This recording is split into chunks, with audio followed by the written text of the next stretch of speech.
प्रभात बच्चों, मैं आपकी सामाजिक अध्ययन की अध्यापिका और आज हम भूगोल का पाठ 5 शुरू करने जा रहे हैं जिसका शीर्षक है उद्योग। तो चलिए शुरू करते हैं। अध्याय 5 उद्योग, इंडस्ट्रीज जिसे कहते हैं अंग्रेजी में, उद्योग इंडस्ट्रीज कहलाते हैं। पाठ का परिचय देख लीजिए बच्चों। उद्योगों का वर्गीकरण, अंतिम उत्पादन की प्रकृति, औद्योगिक विपदाएं और इससे बचने का उपाय, उद्योग आकार, उद्योगों की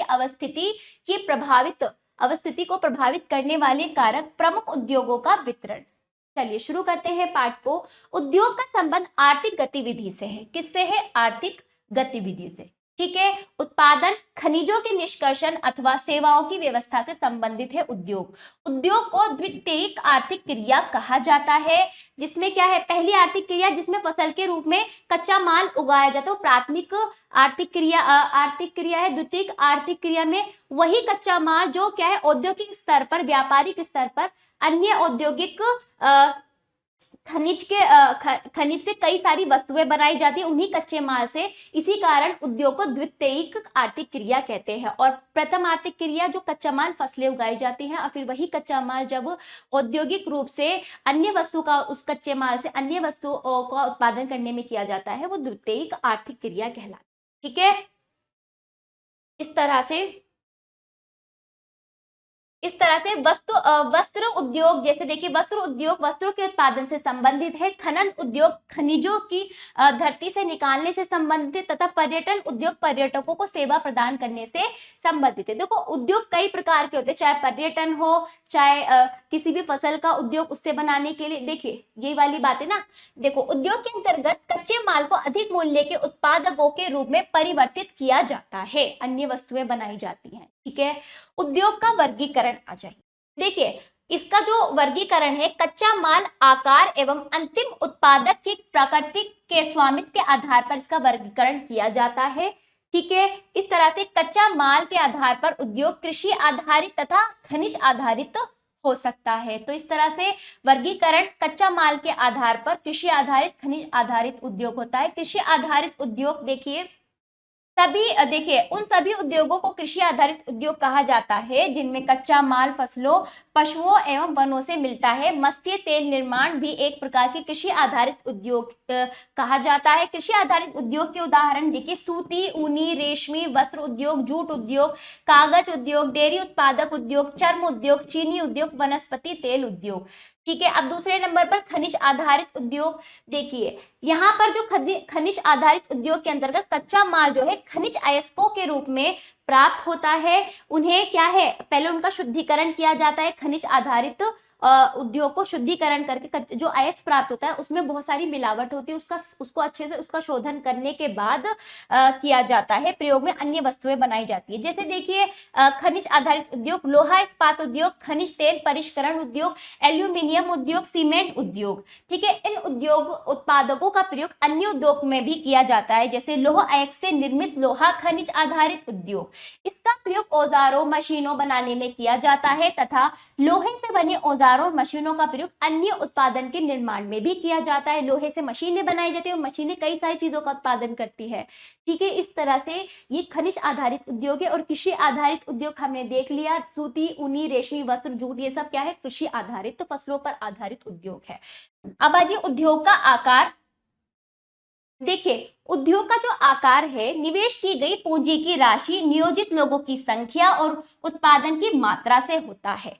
ठीक है। तो इस आधार पर 3 भागों में इसे वर्गीकृत किया है। कुटीर उद्योग, लघु पैमाने के उद्योग और बड़े पैमाने के उद्योग। कुटीर या घरेलू उद्योग, कुटीर को घरेलू उद्योग भी कहते हैं, जहां परिवार के सभी सदस्य अपने घर में ही छोटे मोटे कार्य शुरू कर लेते हैं।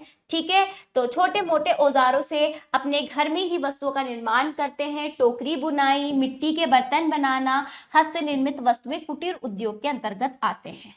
लघु पैमाने के उद्योग कुटीर उद्योगों के तुलना में बहुत बड़े आकार के होते हैं। ठीक है। इनमें छोटे छोटे कारखाने, फैक्ट्रियां लगाई जाती हैं। तो देखिए इनमें क्या करता है, इसमें फैक्ट्रियां फैक्ट्री का मालिक कुछ श्रमिकों को अपने फैक्ट्री में रखता है, फिर अपना निवेश करता है, धन लगाता है, मशीनों का भी प्रयोग करता है। अब देखिए आपका लघु उद्योग के अंतर्गत हथकरघा उद्योग, रेशम बुनाई और खाद्य प्रक्रमण उद्योग लघु पैमाने के उद्योग है। अब तीसरे नंबर पर बड़े उद्योग, बड़े पैमाने के उद्योग। देखिए बड़ी मात्रा में वस्तुओं का उत्पादन बड़े पैमाने के उद्योग के अंतर्गत आते हैं। बड़ी बड़ी फैक्ट्रियां, इसमें फैक्ट्रियां बहुत बड़ी बड़ी होती हैं, ठीक है। इसमें पूंजी निवेश अधिक मात्रा में होता है तथा श्रमिकों की संख्या भी अधिक होती है, ठीक। इस उद्योग में प्रौद्योगिकी उच्च स्तर की होती है। ऑटोमोबाइल और भारी मशीनों का उत्पादन बड़े पैमाने में इस उद्योग में किया जाता है। अब आइए उद्योगों के प्रकार। स्वामित्व के आधार पर उद्योगों को निजी क्षेत्र, सार्वजनिक क्षेत्र, संयुक्त क्षेत्र और सहकारी क्षेत्र में विभाजित किया जाता है। निजी क्षेत्र के उद्योग के अंतर्गत स्वामित्व और संचालन या तो एक व्यक्ति द्वारा किया जाता है या व्यक्तियों के समूह द्वारा किया जाता है, जिसे निजी यानी प्राइवेट जो कहते हैं, प्राइवेट कंपनियां। सार्वजनिक क्षेत्र के अंतर्गत उद्योग का स्वामित्व और संचालन सरकार द्वारा होता है, जैसे हिंदुस्तान एरोनॉटिक्स लिमिटेड और steel authority of India limited. ये सब आपके सार्वजनिक आते हैं, सरकारी क्षेत्र के अंतर्गत है, सरकार चलाती है। संयुक्त क्षेत्र के उद्योगों का स्वामित्व और संचालन राज्यों और व्यक्तियों अथवा व्यक्तियों के समूह द्वारा किया जाता है। मारुति उद्योग लिमिटेड संयुक्त क्षेत्र के उद्योग का एक उदाहरण है। सहकारी क्षेत्र उद्योग के अंतर्गत स्वामित्व और संचालन कच्चे माल के उत्पादकों या पूर्तिकारों, कामगारों अथवा दोनों के द्वारा होता है। कामगारों, पूर्तिकारों के दोनों के द्वारा होता है। आनंद मिल्क यूनियन लिमिटेड एवं सुधा डेयरी सहकारी उपक्रम के उत्तम उदाहरण है। इसमें क्या होता है, आपका कामगार और पूर्तिकार दोनों, उत्पादक या कामगार दोनों ही मिलकर इसको चलाते हैं। जो पूर्ति कर रहा है वो भी और जो कर दोनों के द्वारा ये सहकारी क्षेत्र के अंतर्गत उत्पादन होता है। आनंद मिल्क यूनियन लिमिटेड और सुधा डेयरी सहकारी उपक्रम के अंतर्गत आते हैं। तो इस तरह से देखिए हमने निजी, प्राइवेट कंपनियां जो होते हैं, प्राइवेट जो स्वामित्व होता है प्राइवेट तरीके से होता है, इसमें सरकार का कोई हस्तक्षेप नहीं होता। सार्वजनिक में आपका सरकार का होता है और संयुक्त में आपका प्राइवेट, सरकार दोनों ही इस उद्योग को चलाते हैं। सहकारी क्षेत्र में पूर्तिकार और कामगार दोनों का ही इसमें हस्तक्षेप होता है, दोनों ही मिलकर चलाते हैं। उनका उदाहरण भी मैंने, सभी क्षेत्रों के उदाहरण भी आपको दिखा दिए, देख लिए हमने, ठीक है बच्चों। अंतिम उत्पादक की प्रकृतियां। उद्योगों को अंतिम उत्पादन की प्रकृति के आधार पर आधारभूत उद्योग और उपभोक्ता उद्योग दो वर्गों में विभाजित किया जाता है, ठीक है। तो वे उद्योग जिनके उत्पादन दूसरे उद्योगों के लिए कच्चा माल के रूप में उपयोग होते हैं उन्हें आधारभूत उद्योग कहते हैं। जैसे लोहा और इस्पात उद्योग, जिन उद्योग द्वारा तैयार की गई वस्तुएं सीधे उपभोक्ता द्वारा उपयोग में लाई जाती है उन्हें उपभोक्ता उद्योग कहते हैं। जैसे साइकिल उद्योग, वस्त्र उद्योग, चीनी उद्योग और कागज उद्योग। तो इस तरह से कच्चा माल के रूप में जो उद्योग हो रहा है वो आधारभूत उद्योग है, ठीक है। से लोहा और इस्पात उद्योग, अब लोहा बन गया, अब लोहे से अन्य वस्तु बना रहे हैं और वस्तुएं किसके पास जा रही है, उपभोक्ताओं के पास जा रही है, वो उपभोक्ता उद्योग। इस तरह से दो तरह से बांटा गया है, ठीक है, उत्पादन और उपभोक्ता के आधार पर। चलिए तथ्य ज्ञान देखिए। उद्योगों को भारी उद्योग एवं हल्के उद्योगों के रूप में वर्गीकृत किया जाता है। जिन उद्योग में भारी सामान जैसे भारी मशीनें, भारी वाहन आदि बनाए जाते हैं उन्हें भारी उद्योग, और हल्की वस्तुएं जैसे कपड़ा, कागज, खिलौने, बल्ब, ट्यूब, घरेलू बर्तन आदि ये हल्के उद्योग के अंतर्गत आ जाते हैं। अब आइए उद्योगों की अवस्थिति की प्रभावित करने वाले कारक। उद्योगों की स्थिति को प्रभावित करने वाले कारक कच्चे माल की उपलब्धता, भूमि, जल, श्रम शक्ति, पूंजी, परिवहन, बाजार, उद्योग उन्हीं स्थानों पर केंद्रित होते हैं जहां इनमें से कुछ या सभी कारक आसानी से उपलब्ध होते हैं। तो यानी कि आपके जो उद्योग होते हैं वहीं पर होंगे जहां ये सब चीजें आपकी उपलब्ध होंगी, ठीक है, आसानी से। कम विकसित क्षेत्र में विकसित उद्योगों को विकसित करने के लिए सरकार क्या कर रही है, उद्योग लगाने का निर्णय व राजनीतिक कदम उठा रही है। औद्योगिक विकास को बढ़ावा देने के लिए सरकार कुछ आधारभूत संरचना जैसे औद्योगिक शेड, परिवहन की सुविधा और विद्युत की सुविधा प्रदान करती है जिससे उद्योगपति उस क्षेत्र में उद्योग लगा सके, ठीक है। तो इस तरह से नगरों और शहरों का विकास एवं वृद्धि होती है औद्योगिकरण से। अब आइए औद्योगिक तंत्र। औद्योगिक तंत्र में निवेश, प्रक्रम, निर्गत सम्मिलित है। निवेश, प्रक्रम, निर्गत सम्मिलित है औद्योगिक तंत्र के अंतर्गत। निवेश में कच्चा माल, श्रम, भूमि की लागत, जल की उपलब्धता, परिवहन, विद्युत और अन्य अवसंरचना सम्मिलित है। प्रक्रम में कई तरह के क्रियाकलाप सम्मिलित है जो कच्चे माल को परिष्कृत माल में परिवर्तित कर निर्गत प्रक्रम के अंतर्गत क्या है, कच्चे माल को परिवर्तित किया जाता है अन्य वस्तु बनाने में, उसका शोधोत करके, ठीक है। निर्गत जो होता है, निर्गत अंतिम उत्पाद, इससे अर्जित आय जो प्राप्त होती है वो निर्गत के अंतर्गत आते हैं, ठीक है। उदाहरण के लिए सूती वस्त्र उद्योग में कपास, मानव श्रम, कारखाना और परिवहन लागत निवेश हो सकते हैं। तो इसमें अर्जित आय होते वो निर्गत के अंतर्गत आते हैं, ठीक है। और देखिए जो प्रक्रम है उसमें ओटाई, कटाई, बुनाई, रंगाई, छपाई सम्मिलित है। वस्त्र को आप प्रयोग करते हैं, ये अंतिम उत्पाद है। वस्त्र को जो आप प्रयोग कर लेते हैं वो क्या है, अंतिम उत्पाद। कपास से वस्त्र बना, अंतिम उत्पाद। तो इस तरह से निर्गत जो है अंतिम उत्पाद से इससे अर्जित आय है, ठीक है। चलिए, क्योंकि देखो व्यापारी क्या करते हैं, औद्योगिक स्तर पर क्या कर रहे हैं, कपास से वस्त्र बना रहे हैं। तो अब निर्गत क्या हुआ, वो जो वस्त्र बेचकर जो अंतिम आय है वो आपका निर्गत के अंतर्गत आ जाते हैं। अब आ जाए औद्योगिक प्रदेश। देखिए, किसी क्षेत्र में उद्योग विकास के साथ साथ अवसंरचनात्मक सुविधाएं तथा सेवाएं जैसे बैंक और वित्तीय अनुष्ठान वहां काम करने वाले लोगों की आवश्यकताओं को पूरा करने के लिए विकसित हो जाती है। उन सुविधाओं के लाभ लेने के लिए उन क्षेत्रों में और भी उद्योग स्थापित हो जाते हैं। कभी कभी किसी उद्योग के उत्पादकों का प्रयोग कच्चे माल के रूप में करने अथवा अन्य लाभ लेने के लिए उद्योगों का समूह विकसित हो जाता है। ऐसे समूह को औद्योगिक प्रदेश या औद्योगिक संकल कहा जाता है। तो इस तरह से वो क्षेत्र जो औद्योगिक स्थापित करे, सारी आवश्यकताओं को पूर्ण करे और उन आवश्यकताओं को पूर्ण करने के लिए इस तरह से उद्योगों का समूह, एक विकसित समूह जो होता है वो आपका औद्योगिक प्रदेश के अंतर्गत आते हैं। विश्व के 4 प्रमुख औद्योगिक प्रदेश पूर्वोत्तर अमेरिका, पश्चिमी और मध्य यूरोप, पूर्वी यूरोप और पूर्वी एशिया है। भारत के 8 औद्योगिक संकुल हैं। देखिए, विश्व में 4 औद्योगिक प्रदेश हैं, पूर्वोत्तर, पूर्वी और उत्तर अमेरिका, पश्चिमी और मध्य यूरोप, पूर्वी यूरोप और पूर्वी एशिया। और भारत में 8 औद्योगिक संकुल देखिए, मुंबई पुणे प्रदेश, ठीक है, जो आपके भारत में औद्योगिक प्रदेश है, मुंबई पुणे प्रदेश, हुगली प्रदेश, बंगलुरु तमिलनाडु प्रदेश, अहमदाबाद वडोदरा प्रदेश, छोटा नागपुर प्रदेश, विशाखापट्टनम गुंटूर प्रदेश, गुड़गांव दिल्ली मेरठ प्रदेश, कोल्लम तिरुवनंतपुरम प्रदेश। ये सभी क्या है, आपके औद्योगिक प्रदेश के अंतर्गत आ जाते हैं, जो क्या होता है, उद्योगों के समूह को विकसित समूह है। औद्योगिक विपदाएं और इससे बचने के उपाय। देखिए, उद्योगों में कभी कभी विफलताएं, संकट उत्पन्न हो जाते हैं, किसी न किसी लापरवाही के कारण दुर्घटना भी हो जाती है, जान माल की हानि भी हो जाती है। तो इस तरह से ये औद्योगिक विपदाएं किसी न किसी लापरवाही के कारण हो जाते हैं। जैसे कि देखिए, भोपाल में 3 दिसंबर 1984 को लगभग 9:30 मतलब 9:30 पर यानी 9:30 बजे, रात के 9:30 बजे ये त्रासदी दुर्घटना हुई थी, ठीक है। यह एक प्रौद्योगिकी दुर्घटना थी। यूनियम कार्बाइड के कीटनाशक कारखानों से हाइड्रोजन साइनाइड तथा प्रतिक्रियाशील उत्पादों के साथ साथ अत्यंत विषैली जहरीली मिथाइल आइसोसाइनेट MIC जिसे कहते हैं गैस का रिसाव हुआ था।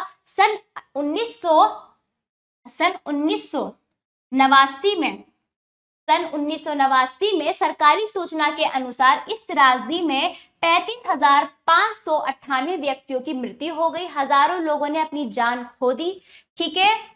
इस तरह से या और कुछ अधिक बीमार हो गए, जैसे अंधापन, प्रतिरक्षा तंत्र विकृत, ठीक है, प्रतिरक्षा तंत्र विकृति, आंत्रशोथ विकृतियों आदि से पीड़ित हो गए। तो इस तरह से औद्योगिक विपदाओं से बचने के लिए उपाय देखिए, घने आबादी वाले इलाकों को औद्योगिक क्षेत्र से अलग बहुत दूर रखा जाना चाहिए, ठीक है। उद्योगों के समीप बसने वाले लोगों को दुर्घटना होने की स्थिति में विषैले खतरनाक पदार्थों के संग्रहण और उनके संभव प्रभाव का ज्ञान होना चाहिए। आग की चेतावनी और अग्निशमन की व्यवस्था उन्नत होनी चाहिए। विषैले पदार्थों का भंडारण क्षमता की सीमा होनी चाहिए, एक लिमिट में ही आप उसका भंडार कर सकते हो, उसको अपनी तरह स्टोर कर सकते हो। ठीक है, उद्योगों में प्रदूषण नियंत्रण के उपाय भी उन्नत किए जाने चाहिए। मतलब आप उद्योग स्तर पर क्या है बच्चों, प्रदूषण भी होते हैं, तो पर्यावरण प्रदूषित नहीं होना चाहिए, तो इस तरह से करो कार्य कि क्या है, प्रदूषित ना हो वातावरण हमारा। ठीक है, प्रमुख उद्योग का वितरण देख लीजिए। अब प्रमुख उद्योगों का वितरण देखिए। प्रमुख उद्योग लोहा इस्पात उद्योग, सूती वस्त्र उद्योग, सूचना प्रौद्योगिकी उद्योग, ये सब आपके प्रमुख उद्योग के अंतर्गत आते हैं। ठीक है, लोहा इस्पात उद्योग और सूती वस्त्र उद्योग काफी पुराने उद्योग है, जबकि सूचना प्रौद्योगिकी उद्योग क्या एक नया उभरता उद्योग है। अब आ जाइए लोहा इस्पात उद्योग, यह एक आधारभूत उद्योग है क्योंकि लोहे से और भी अन्य वस्तुएं बनती है, मशीनें और भी अन्य चीजों का उत्पादन करती है, इसलिए लोहा इस्पात उद्योग को आधारभूत उद्योग कहा जाता है। ठीक है, तो इसके उत्पाद अन्य उद्योगों में, इसके जो उत्पाद है अन्य उद्योगों में कच्चे माल के रूप में प्रयुक्त होते हैं। लौह अयस्क में कई अशुद्धियां होती है। ठीक है, लौह अयस्क को कोयले और चूना पत्थर के साथ मिलाकर भट्टी में गलाया जाता है। इस तरह से गले हुए लोहे से अशुद्धि अलग की जाती है। इस्पात बनाने के लिए ढलवा लोहे को पुनः गलाकर ऑक्सीकरण द्वारा अशुद्धता को हटाकर मैग्नीज, निकेल, क्रोमियम मिलाकर शुद्ध किया जाता है। अंतिम चरण में रोलिंग, प्रेसिंग, ढलाई, गढ़ाई की जाती है। इस प्रकार इस्पात निर्माण की प्रक्रिया पूरी होती है। इस्पात कड़ा होता है, इसे आसानी से काटा या आकार में काटा जा सकता है, इसे आसानी से काटा और आकार दिया जाता है। ठीक है, इससे क्या है, तार भी बनाए जाते हैं। इस्पात प्राय आधुनिक उद्योग का मेरुदंड कहलाते हैं। तो इस्पात क्या है, आधुनिक उद्योगों का मेरुदंड है। अनेक वस्तुएं जिनका हम दैनिक जीवन में प्रयोग करते हैं लौह इस्पात से ही बनी है, इसी पर निर्भर है। ठीक है, और विभिन्न प्रकार के औजार, मशीनें इसी से ही बनती है। पोत, रेलगाड़ी, ट्रक, ऑटो अधिकांश इस्पात से बने हैं। ठीक है, यहाँ तक कि सेफ्टी पिन, सुइयां भी इस्पात से बनी है। खनिजों का खनन इस्पात के उपकरणों से होता है, इसलिए तो इसे आधारभूत उद्योग कहा जाता है। ठीक है, कृषि के यंत्र प्राय इस्पात से बने होते हैं। इसका प्रयोग पुल बनाने, विशाल भवनों को निर्माण करने में भी किया जाता है। लोहा इस्पात उद्योग जर्मनी, संयुक्त राष्ट्र अमेरिका, चीन, जापान, रूस, भारत में केंद्रित है। ठीक है, यहाँ पर क्या है, लोहा इस्पात उद्योग है। इस तरह से भारत में भी लौह इस्पात उद्योग का काफी विकास हुआ है। भिलाई, दुर्गापुर, बर्नपुर, जमशेदपुर, राउरकेला, बोकारो एक ही क्षेत्र में स्थित है। एक ही क्षेत्र में स्थित है क्योंकि इस क्षेत्र में इस्पात उद्योग प्रयुक्त होने वाला कच्चा माल लौह अयस्क जो होता है, कच्चा माल क्या है, इस्पात बनाने का लौह अयस्क जो होता है, लौह अयस्क, कोयला, चूना पत्थर, मैग्नीज आसपास उपलब्ध हो जाते हैं। ये सभी 4 राज्यों में पश्चिम बंगाल, झारखंड, उड़ीसा और छत्तीसगढ़ में स्थित है। कर्नाटक में भद्रावती और विजयनगर, आंध्र प्रदेश में विशाखापट्टनम तथा तमिलनाडु में सेलम इस्पात के अन्य महत्वपूर्ण केंद्र है जो स्थानीय संसाधनों का प्रयोग कर रहे हैं। भारत का इस्पात उत्पादन 1947 में केवल 10 लाख टन था, जो बढ़कर 202 में 3 करोड़ टन हो गया है। तो बहुत तेजी से इसमें क्रांति आई, परिवर्तन आया इस्पात के अंतर्गत।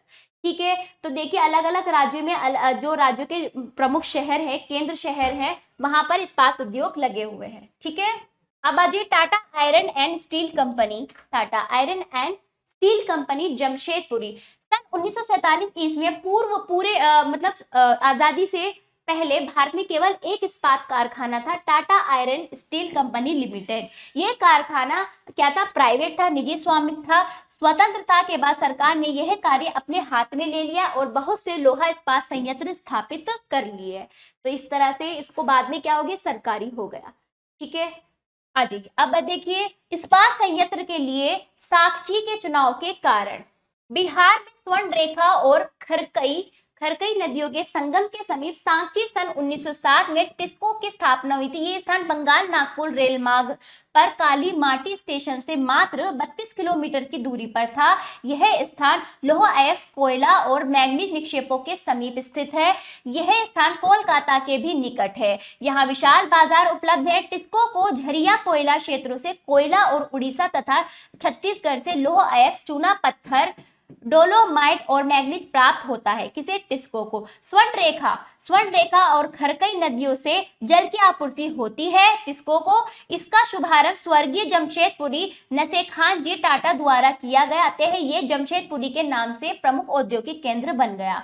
जमशेदपुरी टिस्को की स्थापना के बाद, ठीक है, जमशेदपुरी टिस्को की स्थापना के बाद कई औद्योगिक संयंत्र स्थापित किए हैं। इनमें रासायनिक उत्पाद, इंजनों के पुर्जे, कृषि उपकरण, मशीनें, टिन की चादरें, केबल, तार का उत्पादन किया जाने लगा। तो देखिए औद्योगिक संयंत्र में इन सभी चीजों का उत्पादन किया जाने लगा। तो इस तरह से बिहार में स्वर्ण रेखा जिसे और खरकई नदियों के पास जहां सभी तरह की सुविधाएं उपलब्ध है, ठीक है, वहां पर सन 1907 में टिस्को की स्थापना जमशेदपुरी ने की थी। ठीक है, तो इस तरह से टिस्को की स्थापना जमशेदपुरी ने की थी। इसकी फुल फॉर्म ये रहा, टिस्को फुल फॉर्म है Tata iron and steel company. ठीक है, जहां इस्पात कारखाने लगाए गए और कहां पर लगाएगा? बिहार में स्वर्ण रेखा और खरकई नदी के संगम के समीप सांची के सन 1907 में टिस्को की स्थापना हुई थी। ठीक है, तो इसकी full form Tata iron and steel company, TISCO. अब आ जाइए पिट्सबर्ग। यह संयुक्त राज्य अमेरिका का एक महत्वपूर्ण इस्पात केंद्र है। पिट्सबर्ग के इस्पात उद्योग को स्थानीय सुविधाएं उपलब्ध हैं। ठीक है, कोयला पिट्सबर्ग में ही उपलब्ध है, परंतु लौह अयस्क पिट्सबर्ग से लगभग 1500 किलोमीटर दूर मिनेसोटा की लोहे की खानों से प्राप्त होता है। इन खानों और पिट्सबर्ग के बीच में नौ परिवहन का सर्वोत्तम मार्ग ग्रेट लेक्स जलमार्ग आता है। यह अयस्क के परिवहन के लिए सस्ता मार्ग है। ग्रेट लेक्स से पिट्सबर्ग तक के लोहे अयस्क की रेलगाड़ियों द्वारा इनका परिवहन किया जाता है। ठीक है, ओहियो और मोनोगहेला और एल्गनी नदियों से प्राप्त, ये नदी है, इन नदियों से प्राप्त जल होता है, जहां इस मतलब पानी की, जल की भी तो आवश्यकता होती है। ओहियो, मोनोगहेला और एल्गनी नदियों से प्राप्त जल होता है। आज पिट्सबर्ग में बहुत कम बड़े क्या है इस्पात मिले हैं। ये मिले पिट्सबर्ग के ऊपर मोनोगहेला और एल्गनी नदियों की घाटियों में तथा पिट्सबर्ग के नीचे ओहिया नदी के किनारे स्थित है। परिष्कृत इस्पात स्थल और जल दोनों मार्गों से बाजार में भेजा जाता है। पिट्सबर्ग क्षेत्र में इस्पात के अलावा कई अन्य कारखाने हैं। ये रेल पटरी उपकरण और भारी मशीनों के उत्पादन में इस्पात का प्रयोग कच्चे माल के रूप में करते हैं। सूती वस्त्र उद्योग। तो इस तरह से सूती वस्त्र उद्योग विश्व के प्राचीन उद्योगों में से एक है। इसका प्रारंभ 5000 वर्ष पूर्व सिंधु घाटी में हुआ था। 5000 वर्ष पूर्व सिंधु घाटी में सूती वस्त्र उद्योग का क्या है प्रारंभ हुआ था। भारत, चीन, जापान, संयुक्त राष्ट्र अमेरिका सूती वस्त्र के लिए महत्वपूर्ण उत्पादक हैं। ठीक है, भारत के विनिर्माण उद्योगों में सूती वस्त्र उद्योग की प्रमुख भूमिका है। भारत में अत्युत्तम गुणवत्ता के सूती वस्त्र उत्पादन करने की गौरवपूर्ण परंपरा रही है। उपनिवेश युग से जब भारत क्या था, शक्तिशाली देशों के नीचे कमजोर था, तभी से भारत में सूती वस्त्रों के अंतरराष्ट्रीय बाजार में बहुत मांग थी। ढाका की मलमल, मसूलीपट्टनम की छींट, कालीकट के केलिको तथा बुरहानपुर सूती व बड़ोदरा के सुंदरी जरी के काम वाले सूती वस्त्र अपनी गुणवत्ता और अनोखे डिजाइन के लिए विश्व में प्रसिद्ध है। लेकिन हाथ से बने होने के कारण सूती वस्त्र का उत्पादन महंगा और बनने में अधिक समय लेता है। इसलिए परंपरागत सूती वस्त्र उद्योग पश्चिम के नए वस्त्र मिलों से कंपटीशन नहीं कर पाए। ठीक है, प्रतिस्पर्धा नहीं कर सका, क्योंकि वे सस्ते और अच्छी गुणवत्ता वाले वस्त्रों का निर्माण मशीनों द्वारा बहुत तेजी से करते थे बाहर विदेशों में। ठीक है, भारत में सूती वस्त्र बनाने का पहला सफल कारखाना 1854 ईस्वी में मुंबई में स्थापित हुआ था। सबसे पहले कहां पर स्थापित हुआ था? मुंबई में। भारत में ये उद्योग प्रारंभ में मुख्य रूप से महाराष्ट्र और गुजरात राज्यों में केंद्रित था। ठीक है, शुरू में कहां था? महाराष्ट्र और गुजरात में। आज 80 से अधिक नगर और शहर इस उद्योग के लिए जाने जाते हैं। इस उद्योग में प्रत्यक्ष व अप्रत्यक्ष रूप से लाखों लोग लगे हुए हैं। मुंबई, अहमदाबाद के अतिरिक्त इस उद्योग के प्रमुख केंद्र कोयम्बटूर, चेन्नई, कानपुर, कोलकाता, लुधियाना, ग्वालियर, इंदौर, नागपुर, शोलापुर, दिल्ली, यहाँ पर क्या है, सूती वस्त्र उद्योग है। अब आ जाइए अहमदाबाद का सूती वस्त्र उद्योग। अहमदाबाद सूती वस्त्र का एक प्रमुख केंद्र है। अहमदाबाद गुजरात में साबरमती के तट में स्थित है। 1859 ईस्वी में यहाँ पहला सूती वस्त्र कारखाना स्थापित हुआ है। ये शीघ्र ही मुंबई के बाद भारत का दूसरा सबसे बड़ा वस्त्र निर्माता नगर है। ठीक है, अहमदाबाद को भारत का मैनचेस्टर कहा जाता है। ठीक है, देखिए अहमदाबाद में सूती वस्त्र क्यों अधिक, यहाँ पर अधिक उद्योग क्यों है सूती वस्त्र के। देखिए अहमदाबाद कपास उत्पन्न करने वाला क्षेत्र क्या है, यहाँ अहमदाबाद के आसपास क्या है, कपास उत्पन्न करने वाला क्षेत्र आसपास है, जहाँ कपास उसे कच्चा माल के रूप में आसानी से मिल जाता है। यहाँ की जलवायु कताई और बुनाई के लिए आदर्श है। आवश्यक पड़ने पर मुंबई पत्तन के द्वारा विदेशों से अच्छी किस्म की कपास का आयात किया जाता है। सूती वस्त्रों का निर्यात भी किया जाता है। मिलों की स्थापना के लिए भूमि सरलता से यहाँ पर उपलब्ध है। गुजरात और महाराष्ट्र राज्यों की घनी आबादी इस उद्योग को कुशल और अर्ध कुशल श्रमिक यहाँ पर क्या है, मतलब अच्छे श्रमिक भी उपलब्ध हो जाते हैं।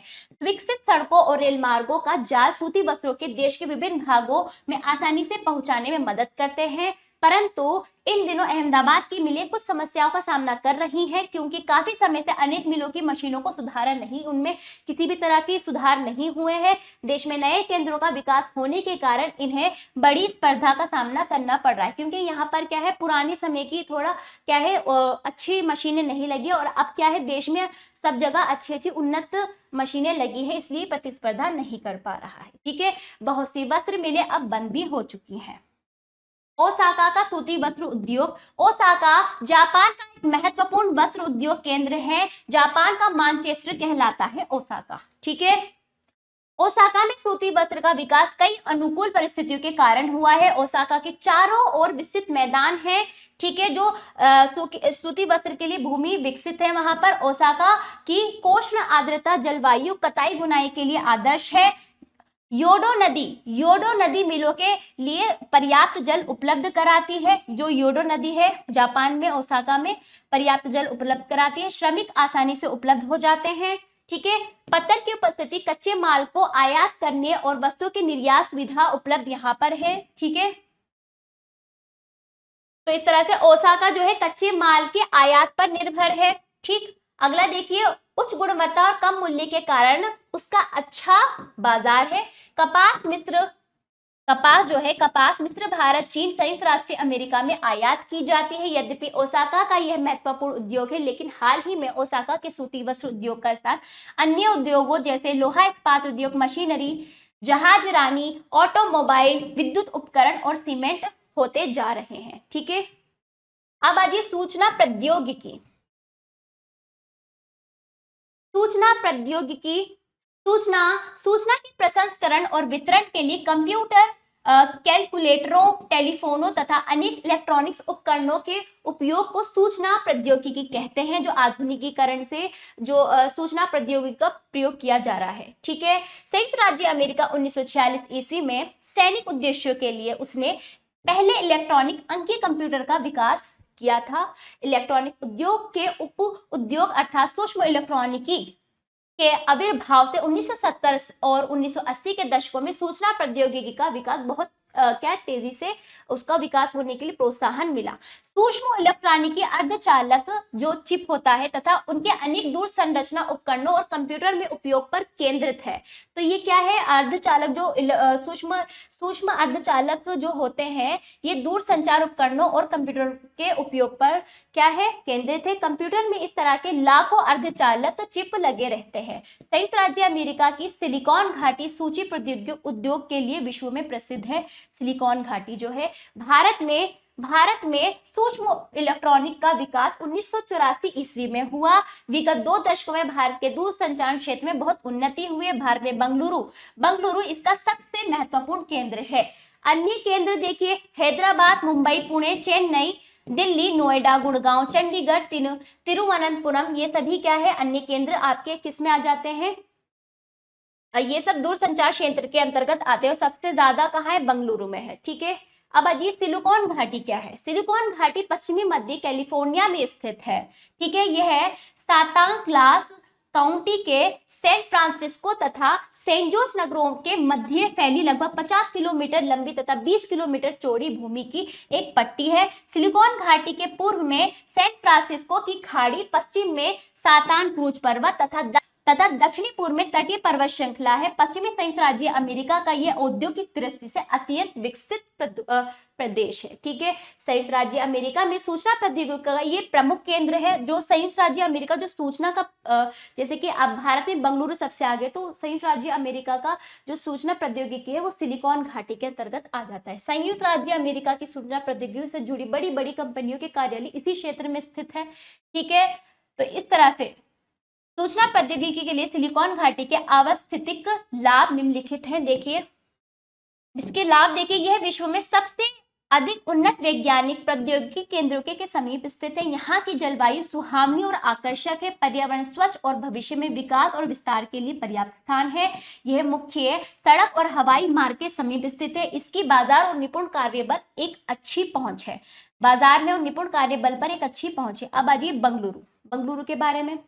बंगलुरु कर्नाटक की राजधानी दक्कन पठार में स्थित सिलिकॉन पठार कहा जाता है इसे। ये भारत के बड़े नगरों में से एक तथा प्रमुख औद्योगिक केंद्र है। 1970 के दशक के अंतिम वर्षों में यहाँ सूचना प्रौद्योगिकी के उद्योग का विकास आरंभ हुआ। संयुक्त राष्ट्र ने बंगलुरु को प्रौद्योगिकी अभिनव परिवर्तन का चौथा सबसे बड़ा भूमंडलीय केंद्र घोषित किया है। संयुक्त राष्ट्र ने चौथा सबसे बड़ा भूमंडलीय केंद्र घोषित किया है प्रौद्योगिकी के क्षेत्र में बंगलुरु को। भारत में सॉफ्टवेयर की सबसे अधिक कंपनियां बंगलुरु में है। इनमें से अनेक बहुराष्ट्रीय कंपनियां हैं। यहाँ से बड़ी मात्रा में सॉफ्टवेयर का निर्यात होता है। यहाँ लाखों सॉफ्टवेयर निर्माता इंजीनियर कार्यरत है। बंगलुरु में सूचना प्रौद्योगिकी कंपनियों का संकेंद्रण है। सूचना प्रौद्योगिकी उद्योग के लिए बंगलुरु की अवस्थित लाभ है। जैसे देखिए, भारत के सर्वाधिक संख्या में सूचना प्रौद्योगिकी महाविद्यालय और शैक्षिक संस्थाएं बंगलुरु में हैं, जो सूचना प्रौद्योगिकी की शिक्षा देते हैं। यह नगर धूल मुक्त और यहाँ रहन सहन की अच्छी सुविधा है, साफ सुथरा है।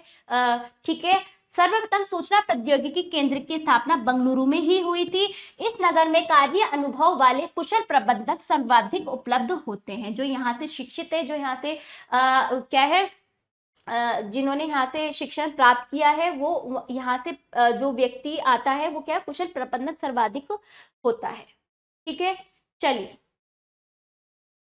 आवाजी पाठ समाप्त हुआ। शब्दावली देखिए, उद्योग द्वितीयक आर्थिक क्रिया जिसमें कच्चे माल को अधिक मूल्यवान उत्पादों में परिवर्तित किया जाता है। कुटीर उद्योग देखिए, कुटीर उद्योग ऐसे उद्योग जो परिवार के सदस्य ही अपने घरों में चलाते हैं। सार्वजनिक क्षेत्र के उद्योग इसमें है, इसका संचालन सरकार करती है।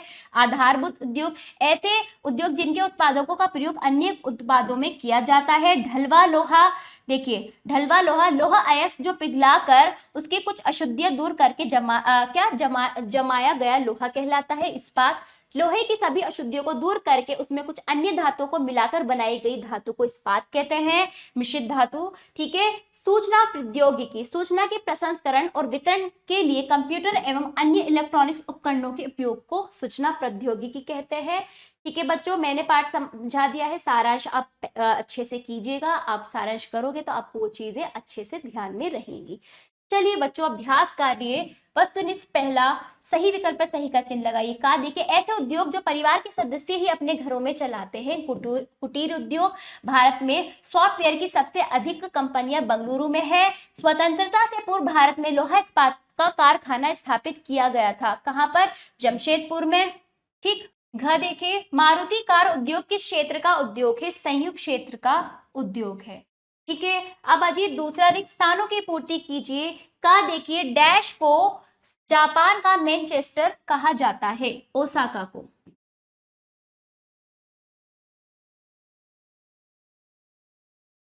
ठीक है, अब अजीत दूसरा, डैश को सिलिकॉन का पठार कहा जाता है, सिलिकॉन पठार कहा जाता है। ठीक है, किसे? बंगलुरु को।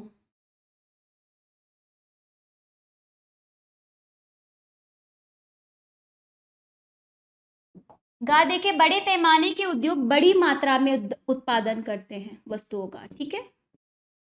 घा देखिए, सूती वस्त्र का सबसे पहला सफल कारखाना डैश और डैश ईस्वी में हुआ था। तो कहां पर हुआ था बताइए? मुंबई में।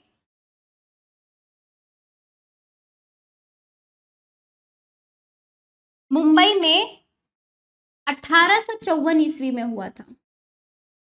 ठीक है, अगला देखिए, संयुक्त राज्य अमेरिका में पिट्सबर्ग डैश का प्रमुख केंद्र है। किसका प्रमुख केंद्र है? इस्पात केंद्र, इस्पात का प्रमुख केंद्र है। ठीक है, चलिए सही मिलान कीजिए। अहमदाबाद गुजरात, मधुवती कर्नाटक, जमशेदपुर झारखंड, सलेम तमिलनाडु, विशाखापट्टनम आंध्र प्रदेश। ठीक है, चौथा देखिए, सही वाक्यों के सामने सही का चिन्ह लगाइए और गलत वाक्य के सामने गलत का देखिए, सूती वस्त्र उद्योग आधारभूत उद्योग है, सही। अगला देखिए, सीमेंट उद्योग खनिज आधारित उद्योग है, सही। अगला 1970 के दशक के अग्रिम वर्षों में बंगलुरु में सूचना प्रौद्योगिकी के उद्योग का विकास प्रारंभ हुआ था। देखिए, सन 1970 के दशक के अग्रिम वर्षों में बंगलुरु में सूचना प्रौद्योगिकी के उद्योग का विकास हुआ था, सही। अगला, सभी उद्योगों की स्थापना घनी आबादी वाले क्षेत्रों में होनी चाहिए, गलत। सूती वस्त्र उद्योग का प्रारंभ 2000 वर्षों पहले सिंधु घाटी में हुआ था, गलत। 5000 वर्ष, ठीक है, 5000 वर्ष पहले हुआ था। चलिए, विषय निष्ठ प्रश्न 5वां और 6ठा संक्षेप और विस्तार में इन प्रश्नों का उत्तर आप देने का प्रयास करेंगे। ये पाठ समाप्त होता है। आशा करती हूँ ये पाठ आपको समझ आया होगा। मिलते हैं अगले पाठ में। धन्यवाद।